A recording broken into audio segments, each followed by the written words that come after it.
जय जिनेन्द्र। मेरे इस जैन सोल यह जैन दर्शन के वैज्ञानिक वाहिनी को लाइक करें, शेयर करें, सब्सक्राइब करें और बेल आइकॉन दबाएं। और आप हमें हमारे वीडियो के नीचे दिए गए पेज पर भी फॉलो कर सकते हैं। जय जिनेन्द्र। हम कायोत्सर्ग में जो चतुर्विंशति स्तव मन हीन मन बोलते हैं उस पर विवेचन कर रहे हैं। सामान्यतः चतुर्विंशति स्तव के लिए लोगस्य का पाठ यह शब्द उपयोग में लाया गया है, तो उसी पाठ को या सूत्र को हम समझने का प्रयास कर रहे हैं।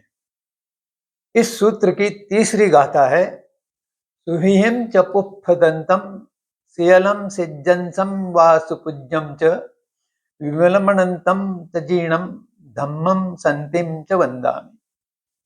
इसमें भी 8 तीर्थंकरों के नामों का उल्लेख है।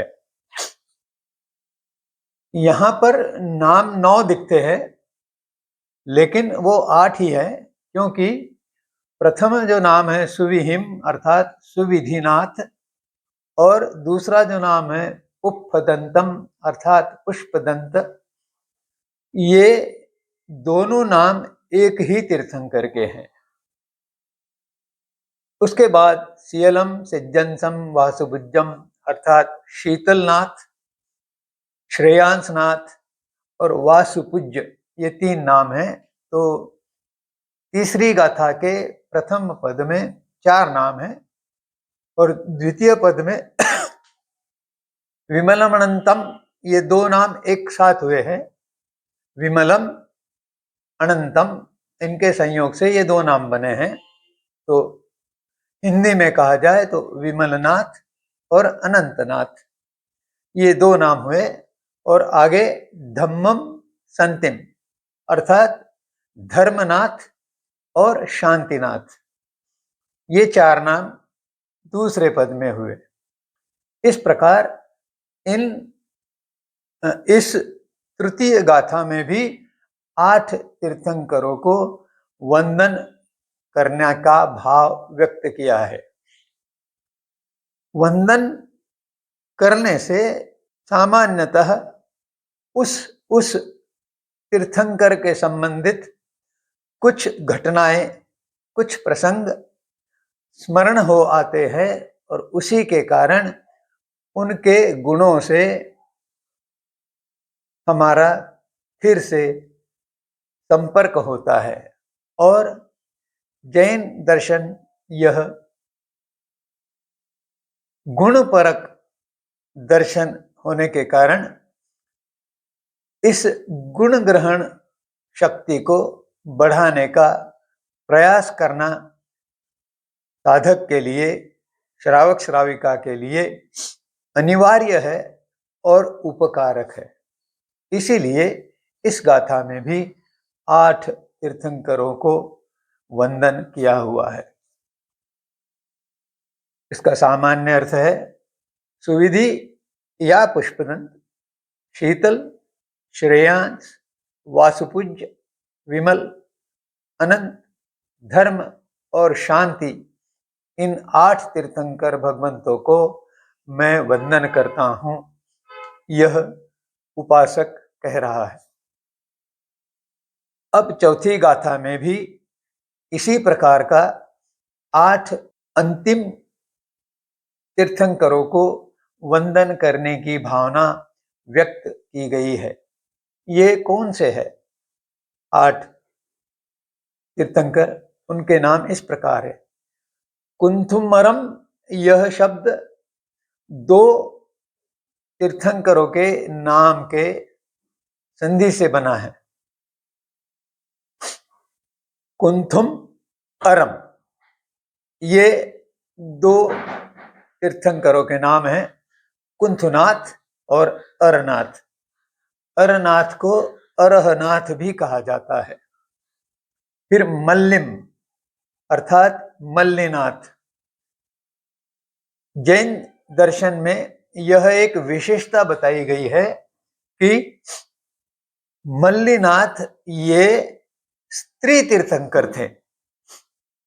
इस प्रकार स्त्री भी अपने पुरुषार्थ से तीर्थंकर बन सकती है, यह एक विशेष बात जैन दर्शन में बताई गई है। अगर हम अन्य दर्शनों से तुलना करें, जैसे बुद्धिज्म में, तो बुद्धिज्म में तो स्त्रियों को दीक्षा देना ही प्रारंभ में मना किया हुआ था। बाद में वह प्रथा प्रारंभ हुई, परंतु वह मूल सिद्धांतों में उपस्थित या चर्चित नहीं की गई थी। जब उसे साध्वी ही नहीं बनाया जा सका तो उसके मुक्ति की कल्पना करना तो असंभव ही है। यह जैन दर्शन में ही केवल बताया गया है कि स्त्री भी तीर्थंकर बन सकती है। तीसरा नाम इस प्रथम पद में है मुनि सुव्रत, मुनि सुवयम, मुनि सुव्रत। और चौथा नाम है नमी अर्थात नमीनाथ। नमीनाथ की विशेषता यह बताई गई कि जब वे गर्भ में आए तो उनके पिता के जो विरोधी या शत्रु थे वे उनके सामने झुकते नहीं थे, परंतु नमी नाथ के गर्भ में आते ही उनके महाराज पिता के सामने सभी उनके विरोधी शरणागत हो गए। इस शरणागति के कारण, नमन करने के कारण, झुकने के कारण गर्भ के बालक का जन्म होने के पश्चात उनका नाम नमी कहा गया। नम्रता से संबंधित यह शब्द है। इस प्रकार यह गुण जब ध्यान में आता है तो स्वाभाविकतः नम्रता गुण पे विचार धारा चलती है और धीरे धीरे उसका स्वरूप समझने लगता है, तो व्यक्ति में नम्रता गुण का प्रादुर्भाव हो जाता है। दूसरे पद में 3 तीर्थंकरों के नाम है। रिट्ठनेमि अर्थात अरिष्ट नेमि, जो नेमिनाथ भगवान के नाम से भी जाने जाते हैं। और यह नेमिनाथ भगवान जो है यह श्री कृष्ण के चचेरे भाई थे। यह अब विभिन्न अनुसंधानों द्वारा, संशोधनों द्वारा प्रसिद्ध और प्रमाणित किया गया है। इसलिए नेमिनाथ को अब ऐतिहासिक पुरुष सभी दर्शन स्वीकार करते हैं। दूसरा नाम है पासम अर्थात पार्श्वनाथ। ये 23वें तीर्थंकर है। इन्हें भी अब ऐतिहासिक व्यक्ति प्रमाणित किया गया है और स्वीकार किया गया है। पार्श्वनाथ भगवान से ही स्थानकवासी वस्त्रधारी साधु और श्रावक श्राविकाओं का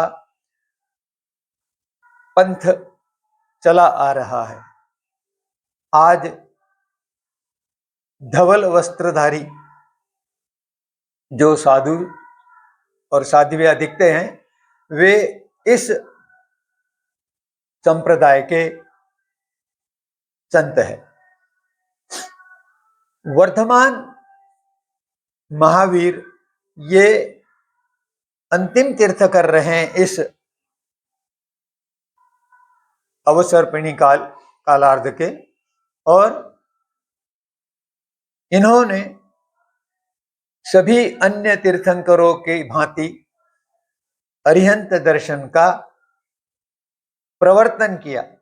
इनमें से कोई भी तीर्थंकर जैन दर्शन के संस्थापक नहीं थे। संस्थापना इसकी अनादि अनंत है, परंतु इसको काल के अनुसार क्रमिक भाव से विभिन्न कालार्धों में 24 तीर्थंकर पुनः प्रवर्तन करते रहे हैं। इस कारण जैन दर्शन अनादिकाल से जीवित है। इन 8 तीर्थंकरों को चतुर्थ पद में वंदन किया गया है और इस गाथा का अर्थ है, मैं कुंथु, तरह, मल्ली, मुनि सुव्रत, नमी, अरिष्ट नेमी, पार्श्व और वर्धमान इन तीर्थंकर भगवंतों को वंदन करता हूं। यहीं पर इन 2 गाथाओं का विवेचन समाप्त करते हुए आपसे मैं नम्र निवेदन करता हूं कि अपनी शंकाओं को मन में